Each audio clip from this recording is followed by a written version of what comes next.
Կատարողականի կողքին լրջագույն խնդիր է նաև կատարման որակը, ոչ պատշաճ վերահսկողությունը եւ հանցավոր ոչ պրոֆեսիոնալիզմը։ 750 միլիոն գնահատված վերանորոգման պայմաններում ցեղասպանության հուշահամալիրի վերանորոգման խայտառակ ընթացքը կասեցվեց հանրային եւ մասնագիտական ճնշման արդյունքում։ Իսկ 740 միլիոն գնահատված Թումանյանի թանգարանի աշխատանքները այսօր սառեցված են եւ շենքը վերածվել է անկտուր փլատակի։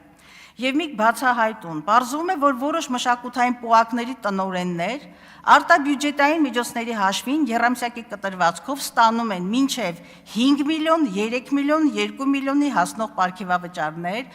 այն դեպքում, երբ տվյալ կոլեկտիվների գիտական, վարչական կամ տեխնիկական աշխատողները, որոնք նաև գեներացնում են այդ միջոցները, վարձատրվում են 83,000-ի շրջանակներում։ Այս տրամաբանությունը բացատրություն է պահանջում։ Եվ վերջում քաղաքական մեծամասնություն, եկեղեցու դեմ անհավասար եւ հակասահմանադրական պայքարի եք դուրս ելել, քանդելով պետականության հիմքերը նաեւ։ Ես ձեզ հիշեցնում եմ, պառակտումի մեղքը չի մաքրվում անգամ նահատակության արյամբ։